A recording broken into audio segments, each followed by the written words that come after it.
Bonjour tout le monde et bienvenue à un autre épisode de Politiquement parlant. C'est le balado politique avec Salim Idrissi et Georges Tsantrizos. Merci beaucoup d'être là.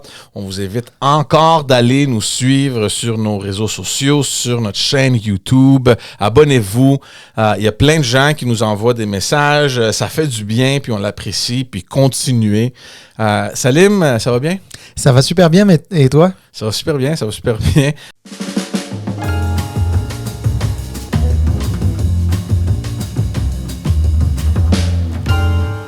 On a plusieurs choses à parler de cette semaine. Évidemment, la campagne qui a eu lieu dans le comté de Jean Talon. Tout le regard des gens était sur Jean Talon. C'est une élection quand même importante. On va parler un peu de ça. Puis, qu'est-ce qui s'est déroulé après cette élection-là? Parce que quand même, je pense qu'on frôle un peu le ridicule, là. Oui, effectivement. Mais je crois que c'est important aussi de remettre un peu en contexte les choses. Donc, effectivement, il y a eu, suite à la démission de Joël Boutin, qui était député caquiste du comté de Jean Talon, il y a eu une élection partielle qui s'est déroulée, qui a eu lieu lundi dernier et qui a vu le Parti québécois remporter cette partielle. Surprise! Oui, surprise et pas surprise. Pour être honnête, et même sur ce podcast-là, j'avais dit que je pensais que la CAQ pourrait conserver ce comté-là. Je savais que ça allait être dur pour la CAQ, mais je pensais que quand même, ils allaient avoir ce qu'on appelle une prime à l'urne qui aurait fait en sorte que la CAQ aurait conservé ce comté-là. Or, finalement, c'est pas du tout ce qui est arrivé. C'est une victoire éclatante, totale, absolue du Parti québécois. Qui a fait, j'imagine, une bonne campagne, mais qui a aussi profité d'un momentum, qui a profité d'un contexte, d'une grogne dans la grande région de Québec envers le gouvernement. Et je pense que cette grogne s'est exprimée à travers la victoire du Parti québécois. Alors, il faut faire très attention, parce que j'ai entendu tout et n'importe quoi, honnêtement, dans les médias. Alors, je dis pas nécessairement que je maîtrise ça mieux que d'autres commentateurs ou analystes, ou journalistes, mais je trouvais quand même que ce qui ressortait dans les médias allaient un peu trop vite en besogne, comme on dit, c'est-à-dire que plusieurs personnes ont déjà enterré la CAQ dans la grande région de Québec, ont déjà imaginé que le Parti québécois était désormais l'alternative suprême et ultime à la CAQ. Or, on va se le dire, aux dernières élections, dans cette élection partielle dans Jean Talon, les gens qui ont voté pour le Parti québécois, ce ne sont pas juste des péquistes, ce ne sont certainement pas juste des indépendantistes. Dans le fond, c'est toute personne qui était contre la CAQ, ou fâchés contre la CAQ, pas nécessairement contre dans le sens qu'ils ne veulent pas de la CAQ au pouvoir, mais qui voulaient envoyer un signal de mécontentement à la CAQ. Leur vote s'est exprimé à travers un vote pour le Parti québécois. D'ailleurs, j'ai beaucoup d'amis qui vivent dans le comté de Jean Talon, à Québec, et qui m'ont confié qu'ils avaient voté pour le Parti québécois. Écoute, c'est des gens qui n'ont rien à voir avec le Parti québécois, mais alors là, absolument pas. Mais c'est ça, dans le fond, il faut le mettre un peu en contexte parce que, juste pour rappeler aux gens qui nous écoutent ou qui nous regardent, la dernière campagne, aux dernières élections générales, il y avait une promesse phare de la CAQ qui était ce fameux tunnel, ce troisième lien entre Québec et Lévis. Tunnel autoroutier. Un grand projet qui avait, eux, estimé à 10 milliards de dollars. En tout cas, c'était la grosse affaire. Et moi, je suis prêt à dire que la majorité des candidats dans cette région-là ont fait pas mal campagne centralisée sur ce gros projet-là. Un projet qui a été rapidement annulé au début de cette année, aux alentours de mars-avril. Puis là, on a appris au début de l'année que plusieurs de ces députés ou ministres de la région n'était même pas au courant que cette annonce-là allait se faire. Il l'avait appris vraiment à la dernière minute. En tout cas, c'était tout le chaos qui s'est produit, beaucoup de frustration. Le maire de Lévis qui est sorti vraiment, il s'est complètement déconnecté du gouvernement. Il voulait plus rien savoir. Il voulait plus travailler avec eux. C'était une crise quand même politique importante, d'après moi. Avec une perception de la population qu'on les a roulés dans la farine. C'est-à-dire qu'on leur a promis un troisième lien 2 fois plutôt qu'une, et particulièrement dans la dernière élection, où on disait qu'il allait se faire absolument. Puis là, on arrive à peu près 5-6 mois après les élections, puis on leur annonce que finalement, le troisième lien, il n'y aura pas vraiment lieu. Enfin oui, mais dans une autre forme, c'est-à-dire que ce serait un tunnel qui recevrait là-dedans que du transport en commun. Et donc, et en fait, et qui s'éloigne largement du troisième lien tel que imaginé, pensé, réfléchi et comment dire, et promis surtout. Exact. Alors les gens se sont dit, ok, donc dans le fond, la CAQ, elle voulait juste notre vote, elle voulait juste qu'on fasse élire des députés caquistes, puis après ça, briser sa promesse. Donc il y a quand même une espèce de comment on appelle ça, un bris de confiance. Un sentiment de trahison, quand même. Oui, une sorte de sentiment de trahison, un bris de confiance qui s'est fait. Bon, là, on va... Regarde, la CAQ est quand même arrivée avec un certain nombre d'arguments. On peut les aimer, ne pas les aimer, trouver bon, pertinent, pas pertinent. On peut remettre ou non en cause la sincérité de la promesse électorale. Il reste que la CAQ est arrivée avec un certain nombre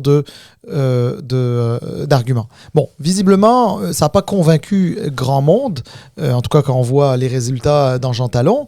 Mais ce qu'il faut comprendre, c'est que, moi ce que j'ai cru comprendre, c'est que de toutes les manières, les gens de Jean Talon, d'abord, n'étaient pas nécessairement très favorables à un troisième lien. Je parle dans la circonscription, de selon ce que j'ai entendu. Je ne vis pas là-bas, je le précise bien, mais selon ce que j'ai entendu, n'en voulaient pas vraiment. Et mieux que ça, ils ont même fait élire un député, M. Paradis, Pascal Paradis, nouveau 4e député du Parti québécois. Mais ils ont quand même voté pour un candidat qui représente un parti politique qui est à la base contre le troisième. Exact. Donc on peut pas... Alors, je sais que c'est compliqué, enfin, c'est un peu dur à suivre, là, tu sais, les gens qui nous écoutent en ce moment. Mais c'est ça, justement, juste à leur mettre l'image, parce que c'est très bizarre ce qui est arrivé, puis on va ensuite analyser les résultats, parce que tu as raison, c'est pas juste le tunnel qui a causé la victoire du PQ, c'est pas juste ce bris de confiance-là. En tout cas, pas juste sur le tunnel.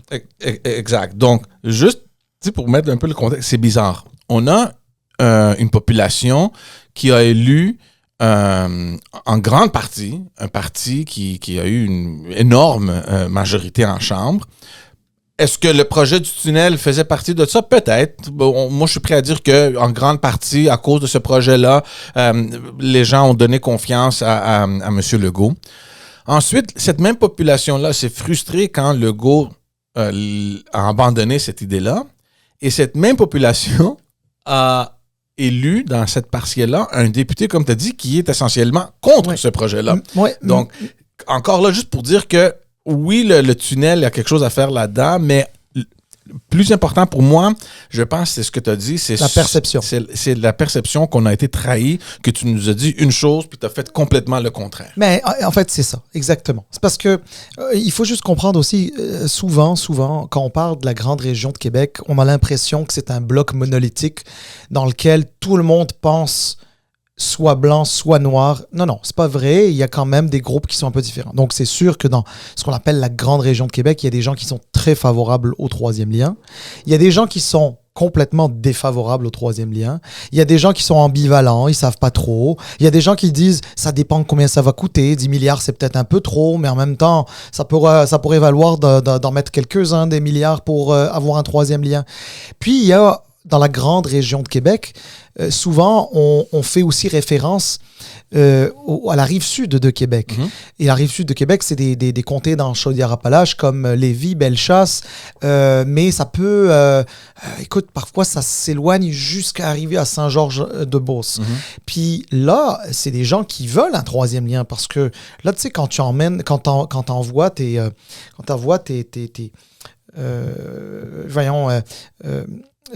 tu sais, c'est des échanges. Je veux dire, c'est pas juste des automobilistes, là, c'est pas juste des gens qui traversent pour aller travailler puis qui reviennent. Là. Tu t'envoies de la marchandise, c'est des compagnies qui desservent la ville de Québec, etc. Puis ça crée, ça crée des embouteillages monstres. Enfin, bref, ce que je veux dire par là, c'est que l'option, elle est légitime.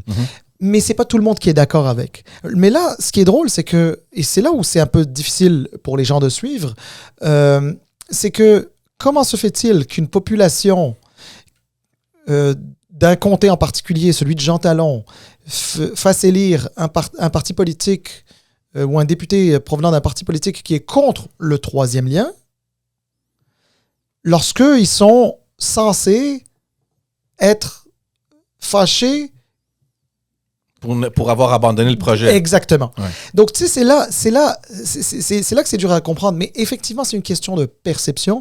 La perception, c'est celui de, OK, ben, je vais promettre quelque chose, je vais me faire élire, je vais revenir sur ce que j'ai dit, je vais faire un acte de contrition, etc. Puis là, j'ai l'impression que c'est pas juste difficile à suivre pour les gens qui essayent de suivre l'actualité.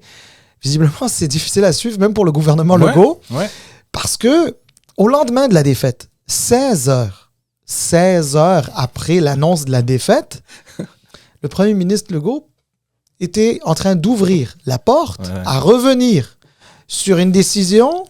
En fait, c'était un recul sur le recul.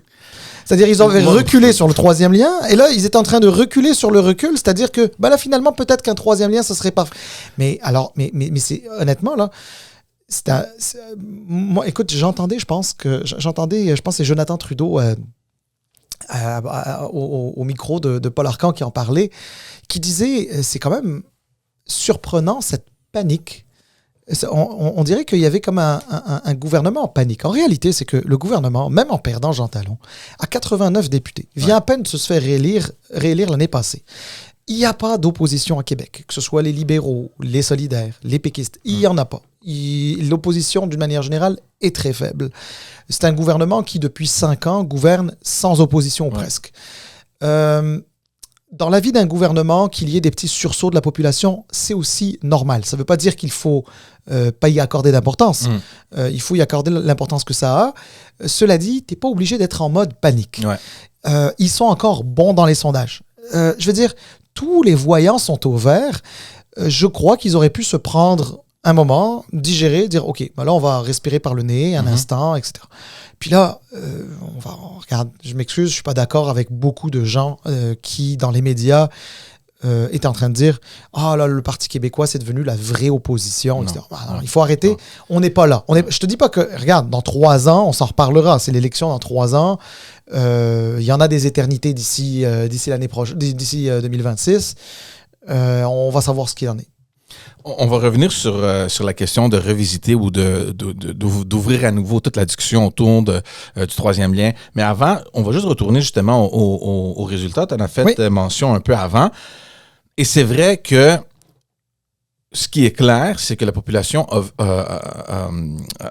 a voulu voir qui est possiblement cette personne-là qui peut faire débarquer la CAQ, puis on se met là-dessus. Puis moi, j'ai trouvé ça fascinant de voir que le PQ est allé piger dans le vote libéral, dans le vote de la CAQ, évidemment, dans le vote du Québec solidaire et même dans le vote des conservateurs. C'était incroyable de voir l'appui que ce candidat-là a eu, simplement parce que les citoyens étaient frustrés de ce qu'ils venaient de vivre avec le gouvernement. Je suis d'accord avec toi à 100%. Ça ne veut pas dire que le PQ, dans les prochaines élections, que ce soit des élections partielles ou la prochaine générale, va dominer la région de Québec. C'est pas vrai. Justement, moi, je pense que le PQ doit faire très attention maintenant avec ce siège-là. Pierre Paradis doit travailler très, très fort pour garder ce comté-là parce que, d'après moi, c'est difficile d'imaginer que dans une prochaine élection, surtout une élection générale, que ces résultats-là vont se reproduire. Exactement. C'est très difficile à l'imaginer.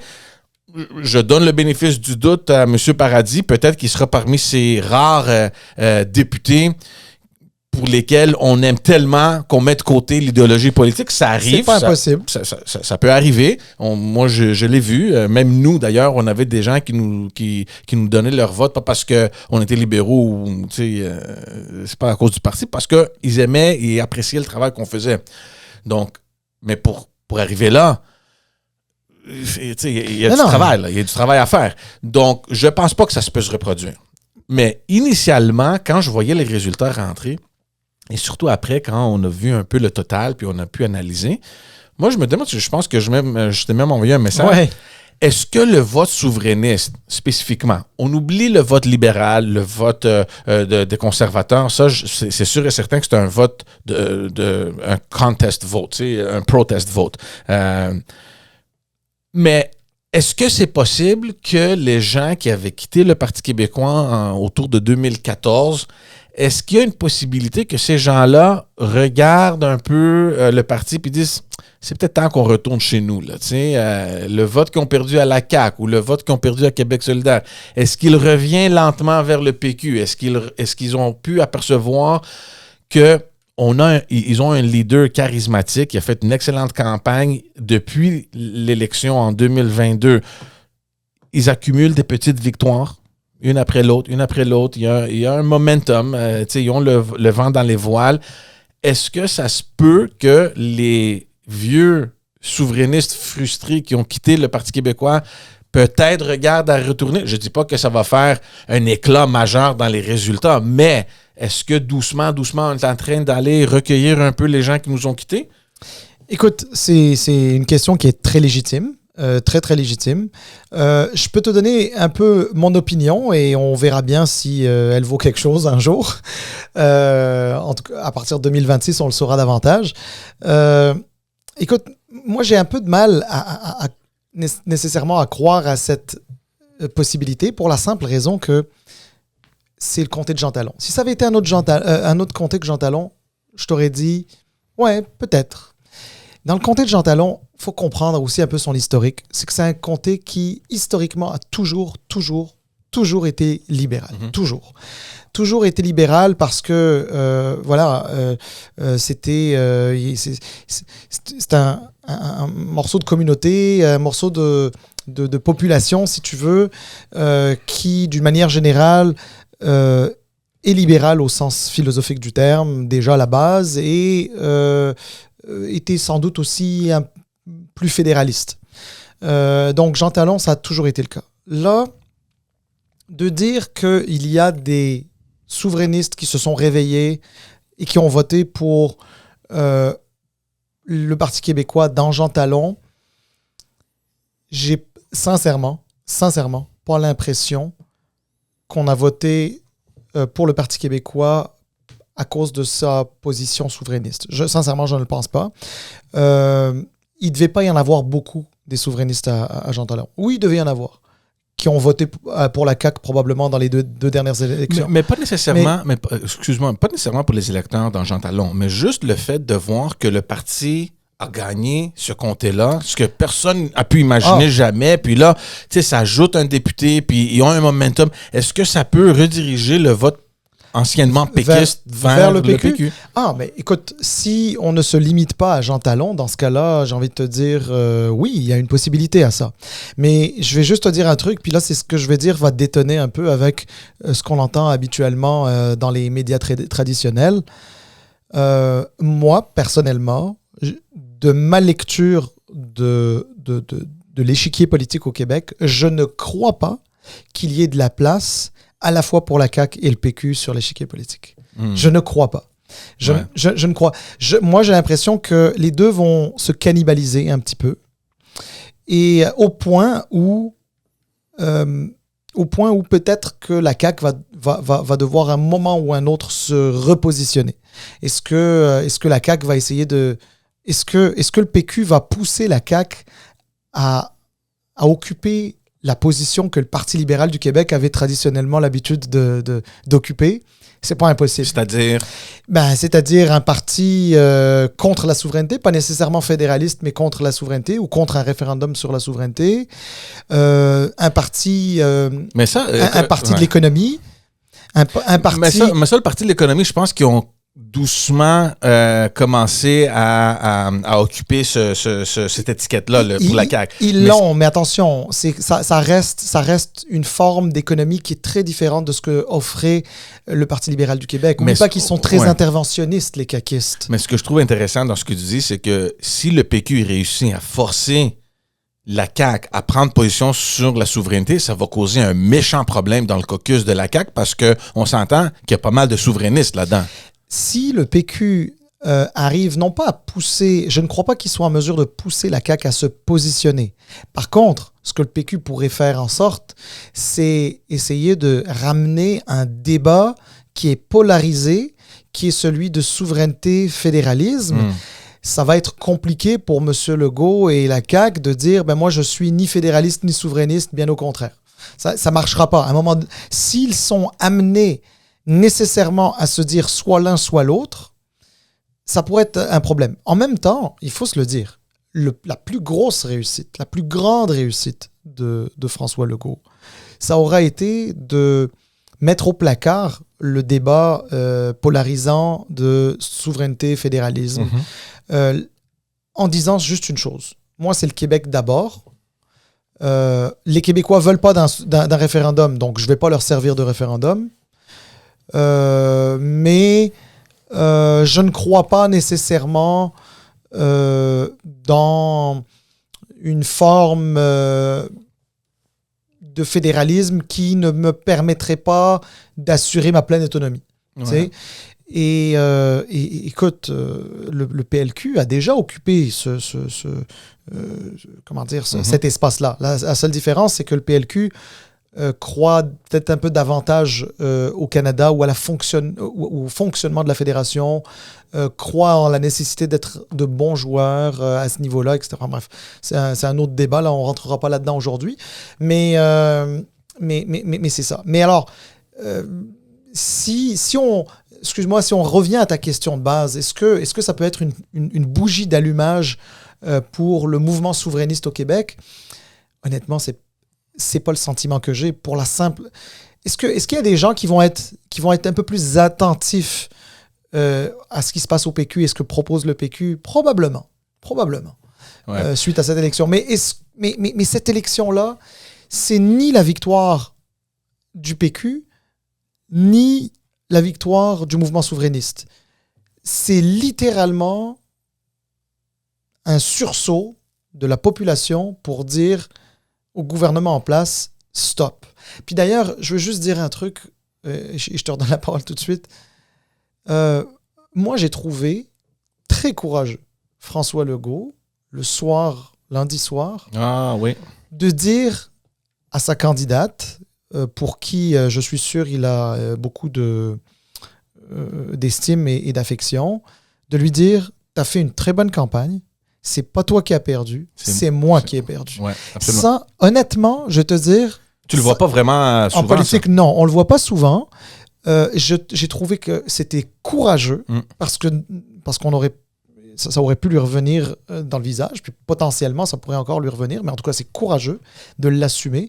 Puis, il a fait de lui ce qu'il a fait en 2018 en pleine campagne électorale où, tu sais, quand tu es capable d'être humble, de montrer de l'humilité et de montrer aussi un peu de ta vulnérabilité, l'électorat peut l'apprécier. Ouais. Voilà. Look, juste pour finir sur le vote du péquiste, moi, je pense, contrairement à toi, qu'on risque de voir une migration, disons-le comme ça, du vote. Et moi, si je serais aujourd'hui chez Québec solidaire, peut-être je me méfierais un peu plus du Parti québécois, surtout dans ces régions-là, parce que n'oublions pas que le Québec solidaire, ils ont 2 sièges dans la région de Québec. Qu'est-ce qui arrive, tu sais?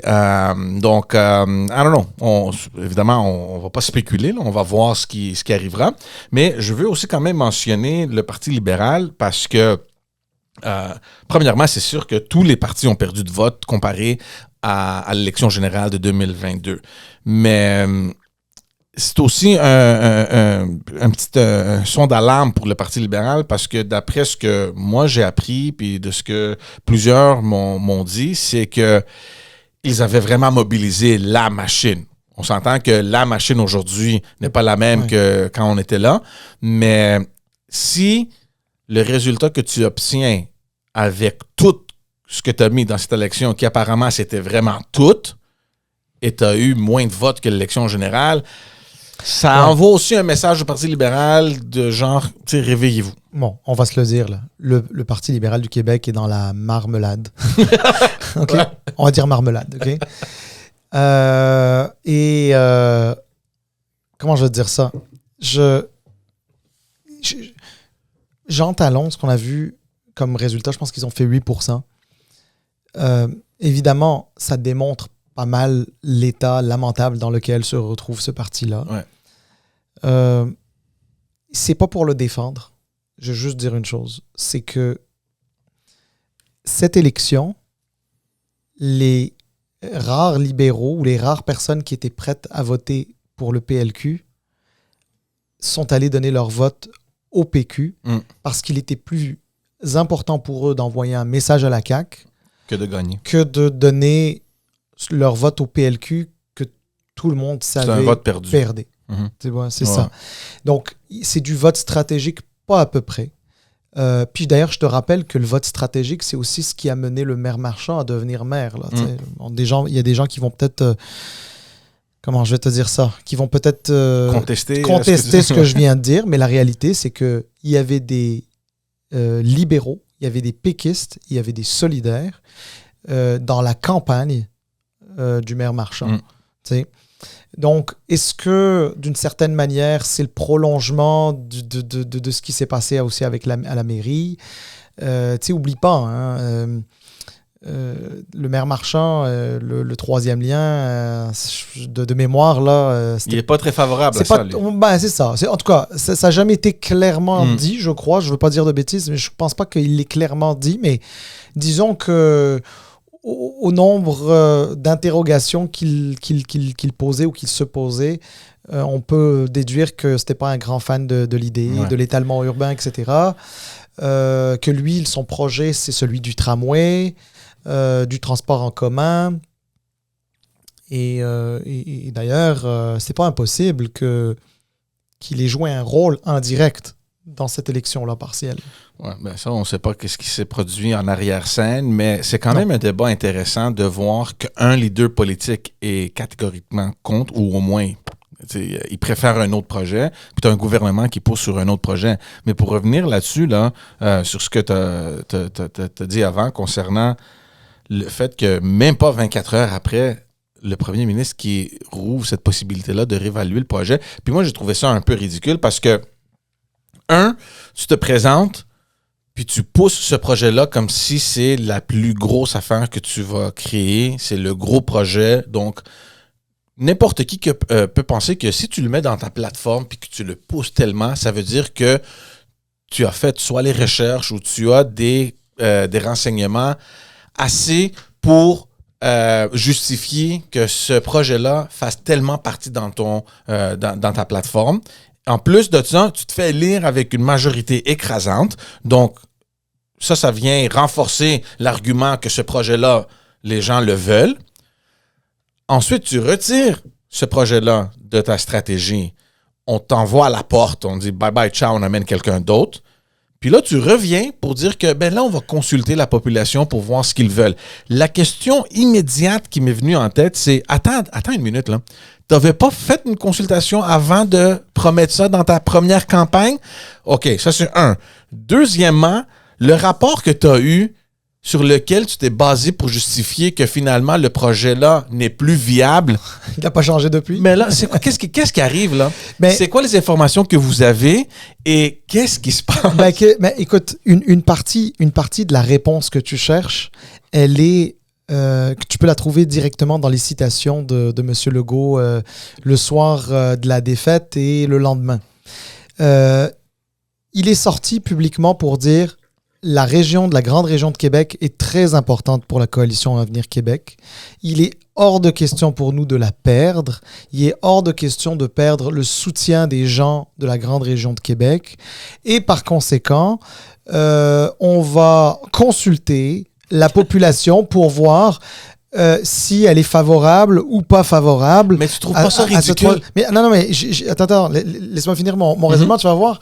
C'est que, tu sais, il dit ça, mais là, d'abord, il y a quelque chose de, excuse-moi l'expression anglaise, là, il y a quelque chose de wrong. Il y a quelque chose de wrong parce que là, ça veut dire, ben là, pour des raisons partisanes, je suis prêt à les écouter. Tu sais, ça fait un peu bizarre parce que normalement, là, quand t'es PM, puis en plus que t'as 89 députés, tu sais, t'es pas mal majoritaire, tu sais, t'es pas mal le PM de tous les Québécois et de toutes les circonscriptions, celles qui ont voté pour toi et non, etc., etc. Donc, d'abord, il y avait ce petit bout-là qui était un peu wrong. Puis ensuite, comme tu l'as dit, ben, ça veut dire quoi? Ça veut dire que ça veut dire que t'as pas fait de... Tu les as pas consultés quand tu l'as promis. Tu les as pas consultés quand tu as décidé de reculer sur ta promesse. C'est ça que ça veut dire. Et ça veut dire aussi que... Non, attends, je vais te corriger. Peut-être qu'il les a pas consultés quand il a fait la promesse, mais il a consulté pour avoir des informations pour retirer le projet parce qu'il a dit, ben là, d'après les informations qu'on a eues... Non. Il n'a pas consulté la population. Il a consulté les experts, les études. Okay, oui. Non, là, il dit consulter la population. Puis là, il dit, si la population le veut, on va le faire. Mais là, tu donnes l'importance à quoi? Est-ce que tu donnes l'importance à la population qui le veut ou aux experts qui te disent que ça marche pas et il n'y a pas un besoin? Bon, non, mais alors justement, en démocratie, la réalité, c'est que quand la population veut quelque chose, tu la lui livres si c'est faisable. Donc là, si c'est pas faisable, tu sors publiquement pour dire voilà pourquoi c'est pas faisable. Un peu ce qu'il a fait la dernière fois avec le résultat qu'on connaît.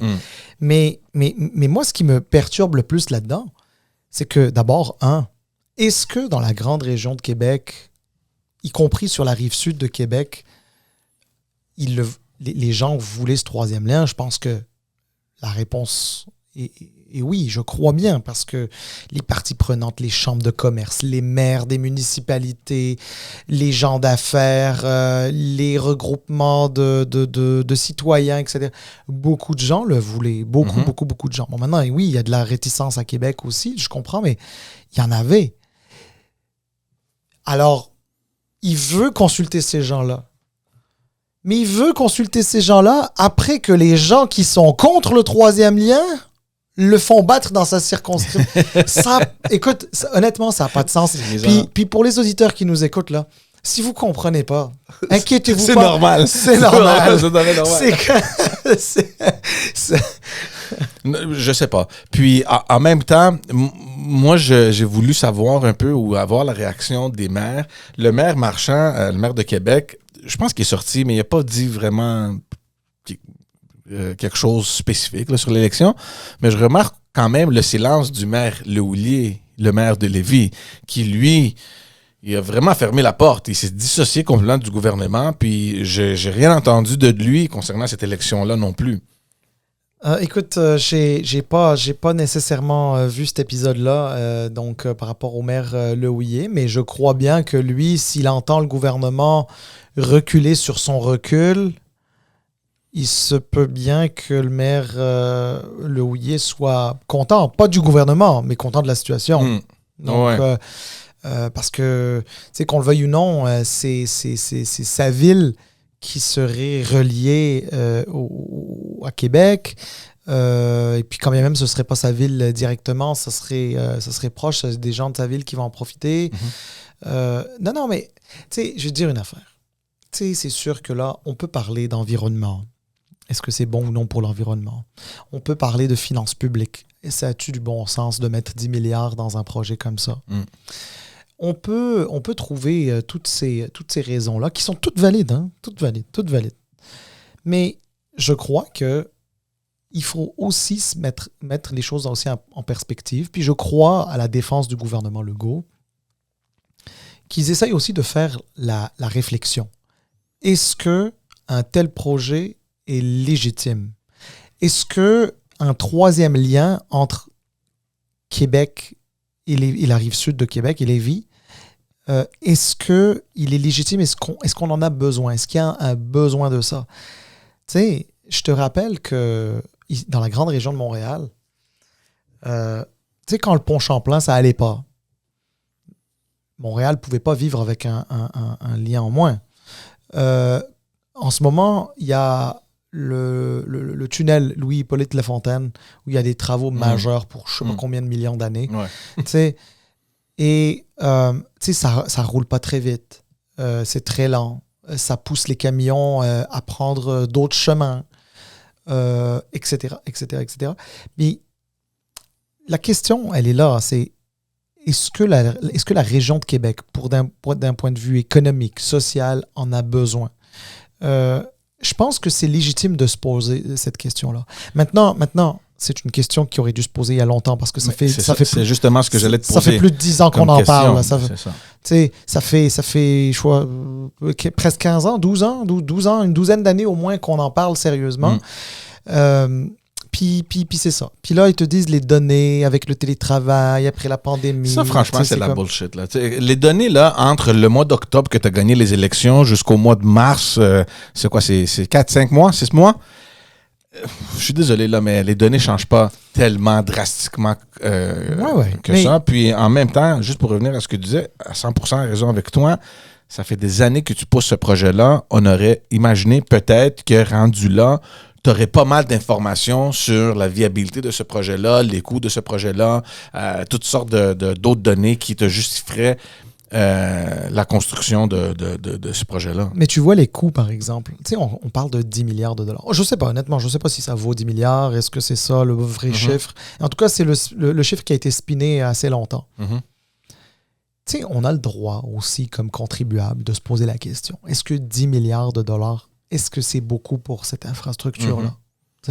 Oui, mais je te rappelle, le pont Champlain, ça a coûté 5. Je te rappelle, là, par contre, durant la campagne, quand cette question-là est sortie par des journalistes, le gars, il a dit, garde, là, ça sortait surtout de Montréal, parce qu'il y avait l'argument Montréal-Québec, puis la réponse était, garde, c'est pas les Montréalais qui vont me dire quoi faire à Québec. Donc... Ouais, mais ça c'est du spin politique. Ouais. Parce qu'évidemment, quand tu as envie de gagner des votes à Québec, tu peux dire, ben là... Montréal n'a pas à s'en gérer là-dedans. Récemment, je parlais avec quelqu'un qui me disait ça, c'est une décision de Montréalais, etc. Mais quelle décision de Montréalais? Je veux dire, honnêtement, les gens dans la région de Montréal, là, qu'il y ait un pont supplémentaire ou non à Québec, ils s'en foutent. Ils s'en foutent complètement. Maintenant, par contre, ce sur quoi ils s'en foutent pas, ça, je peux le comprendre, c'est de dire on est peut-être Montréalais, mais on est contribuable. Puis le 10 milliards du gouvernement du Québec, c'est aussi des taxes et des impôts qu'on paye à Montréal, qu'on le veuille ou non. Ouais. Puis c'est même une majorité de gens qui les payent à Montréal par rapport au reste du Québec. Par rapport, pas au reste du Québec, mais au reste des régions, si tu veux, du Québec. Et de se dire, ils peuvent, oui, c'est légitime pour un Montréalais de dire, est-ce que 10 milliards, c'est beaucoup? Je ne le sais pas, moi, si c'est beaucoup ou pas assez. J'ai aucune idée. Donc, je veux pas m'avancer. Mais c'est légitime. Par contre, de dire que Montréal impose quelque chose à Québec, franchement, sincèrement, je sais pas, nous, on vit dans la grande région Montréal. As-tu déjà entendu des Montréalistes dire « Hey, ça n'a pas de bon sens qu'il y ait un troisième lien à Québec? » Écoute, je sais que je pense que Valérie Plante avait déjà parlé de ça à un moment donné. On peut se le dire. Ensuite, il y a des idéologies, chacun son idéologie. Puis dans son idéologie à elle, peut-être que construire un troisième lien dans lequel il va y avoir plus de voitures, plus de camions, plus de trafic, plus de pollution, plus de GES, etc. C'est peut-être pas dans son livre à elle. Mais à un moment donné, je veux dire une affaire, là, plus que jamais, la rive sud de Québec et Québec sont liés plus que jamais. Il y a de plus en plus d'échanges, il y a plus en plus de gens de Québec qui vont vivre sur la rive sud. Oui, il y a de l'étalement urbain. Peut-être qu'il faut lutter contre l'étalement urbain, mais il reste que les gens qui vivent sur la rive sud de Québec, écoute, ils vont pas déménager demain matin sur la rive nord, là. C'est pas vrai, là. Ouais. C'est pas... Alors, écoute, c'est tout ça.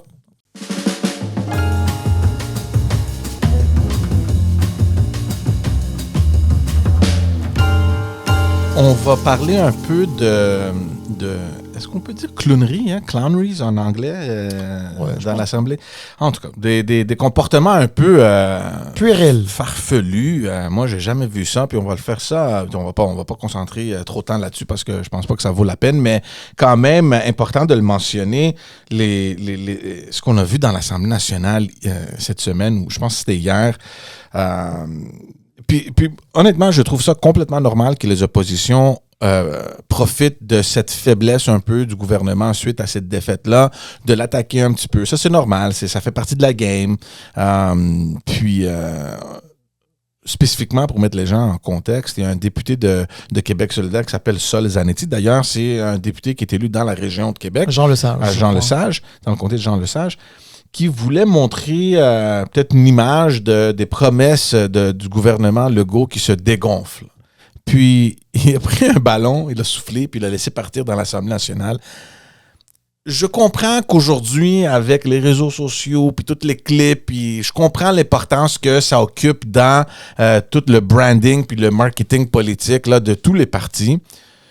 Mais honnêtement, tu te trouves dans le Parlement, OK? Il y a une limite aux choses que tu peux faire. Et je trouve que depuis que Québec solidaire est rentré dans le Parlement, puis peut-être pas au début, là, parce qu'il y avait juste un député, mais disons depuis 2018, il y a plein d'affaires qui se font que moi, là, like I scratch my head. I'm like, qu'est-ce qu'ils font? Tu sais, le code vestimentaire. Là, tu sais, des attitudes de ce genre-là qui manquent complètement de respect, non seulement envers le gouvernement, mais en général avec tous les collègues là, de toute l'Assemblée nationale. Tu peux pas faire des affaires de même. Il y a un certain respect là, que de l'institution. Mais oui, tu es élu, tu es dans le Parlement. Un certain comportement est nécessaire. Tu es un élu. Agis comme un élu, puis respecte l'institution dans laquelle tu te trouves. Écoute, regarde, on parlera pas très longtemps de ce sujet-là parce que, sincèrement, c'est déjà leur donner beaucoup d'importance d'en parler. Je vais te dire le fond de ma pensée. Moi, je trouve ça honnêtement inacceptable, intolérable et inexcusable. Des coups d'éclat, tu peux en faire partout. Fais-les dehors, fais-le chez vous, fais-le, je sais pas, fais-le là où tu veux. Là. Des coups d'éclat pour attirer l'attention des médias, des électeurs, etc. Je sais que c'est ingrat d'être dans l'opposition, c'est difficile, puis d'essayer d'attirer l'attention, c'est pas facile, mais tes coups d'éclat, tu peux les faire partout. Quand tu es à l'Assemblée nationale, là, c'est une institution qui représente la démocratie, le peuple du Québec, sa grandeur, tout ce qu'il y a de plus positif dans un peuple, normalement, c'est sa maison démocratique. D'arriver là pour genre gonfler une ballonne, laisser se dégonfler comme ça, voler dans le ciel, tomber sur je ne sais où, là, le bureau d'un collègue ou ailleurs, ça n'a pas de bon sens. Est-ce que, j'entendais quelqu'un le dire à la télé hier, je ne sais plus trop qui, je leur ai bien donné le crédit, là, mais est-ce que cette même personne se serait permise de le faire devant un juge à l'intérieur d'une salle une salle de justice, un tribunal? Il l'aurait pas fait. Est-ce que tu l'aurais fait dans une église? Je veux dire, ça n'a pas de bon sens. Ouais. Il y a des choses là. Je comprends que il y a ce côté populaire, populiste de gauche de Québec solidaire. Nous, on représente les petites gens, les gens qui peuvent dire ce qu'ils veulent, comme ils veulent. Je suis désolé, chaque député représente des gens. Non, mais je comprends bien. Non, mais je te donne la mentalité un peu, enfin, je te décris un peu l'approche. Ouais. C'est de dire, puis nous, on peut aller On représente le peuple, fait que si le peuple s'habille de telle façon, là, comme avec Catherine Dorion dans le temps, eh ben, on est mieux de s'habiller comme on veut.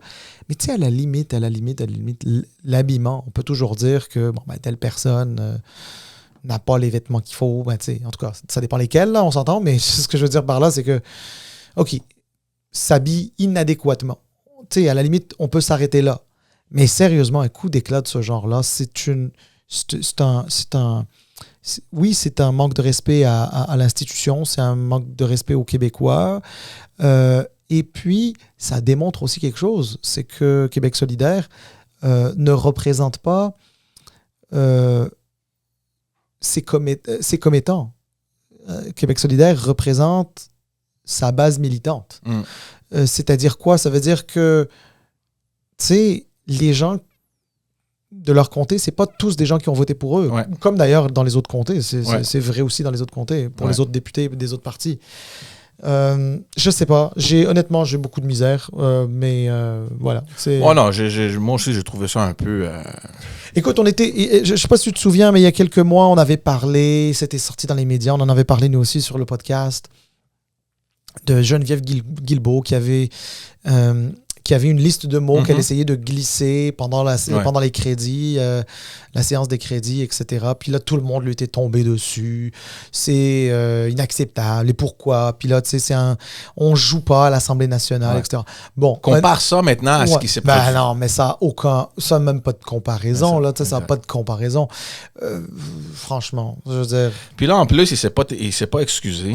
Puis là, je me demande, parce que moi, j'ai jamais vu ça, est-ce que le président peut le sanctionner de quelque sorte? On entend parler, il y a des chuchotements, mais qu'est-ce qu'il peut bien lui faire, là? D'abord, le président ne lui a pas demandé de s'excuser. Donc, forcément, si tu lui demandes pas de s'excuser, il va pas s'excuser de lui-même. Il n'a pas demandé qu'il retire un peu ses...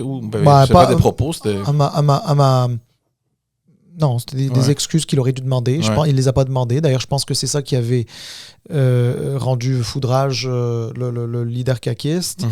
Mais, regarde, ça, c'est un autre débat. Là. C'est comment gérer l'ajout de parlementaires. À la défense du président, qui est en réalité c'est le troisième vice-président. Sa défense, il n'a pas beaucoup d'expérience. Donc, et puis, quand tu n'as pas beaucoup d'expérience... Mais là, look, Franz Benjamin, quand même, il a été président du conseil à la ville de Montréal. Oui, c'est ça. Donc, il y a quand même une expérience dans... Mais c'est pas un parlement, là, mais c'est un conseil de ville. Mais quand même, ça s'apparente à un parlement. C'est les mêmes règlements, c'est les mêmes... procédures. En fait, les mêmes non, mais c'est sûr qu'il y a des ressemblances. Mais quand je dis qu'il n'a pas l'expérience, je dis pas qu'il n'a pas l'expérience politique ou l'expérience dans des assemblées, c'est pas ça. Il en a sans doute. Je parle plutôt de l'expérience. C'est pas lui qui... je pense que c'est la première fois qu'il animait. Parce que c'est très rare. D'habitude, c'est la présidente de l'Assemblée qui mène les débats à l'Assemblée nationale, notamment en la période de questions. Si c'est pas la vice-présidente... si c'est pas la présidente, c'est... le premier vice-président, deuxième vice-président. Là, pour se rendre au troisième vice-président, c'est que je sais pas, c'est qu'ils devaient tous être pas là, j'en sais rien, occupés, en mission ou peu importe quoi. Mais bref, tout ça pour dire, George, il n'était pas nécessairement... pour sa première période de questions, disons qu'il n'était pas nécessairement rodé. Et tu essayes d'asseoir ton autorité, puis tu veux... je sais pas. Regarde, mais l'erreur n'est pas nécessairement la c'est sienne. Pas sa faute à lui, c'est l'autre qui s'est comporté comme un imbécile. Exactement. Regarde. On va pas se cacher les mots. Là. C'est qui pense à une affaire de même, là? Anyway.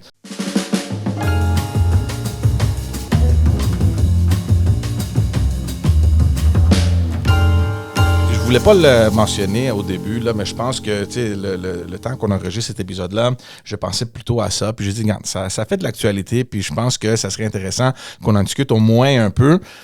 Frédéric Beauchemin, Le député libéral, on l'a déjà mentionné sur ce podcast-là, on se demandait si oui ou non, est-ce qu'il va se présenter, oui ou non. Mais là, aujourd'hui, ça a l'air qu'il est dans l'eau chaude. Moi, je n'ai pas entendu l'entrevue qu'il a donnée à la radio. C'est ma femme qui me l'a dit, qu'elle entendait ça à la radio. Puis j'étais un peu perdu. Qu'est-ce qui se passe? Puis il y a toute une affaire en arrière-scène qui s'est produite concernant la présidente de la commission jeunesse du Parti libéral du Québec. Et il y aurait eu des allégations de harcèlement psychologique avec Fred Beauchemin. Puis là, on se demande, est-ce que ça pourrait peut-être l'affecter, lui, dans ses plans futurs?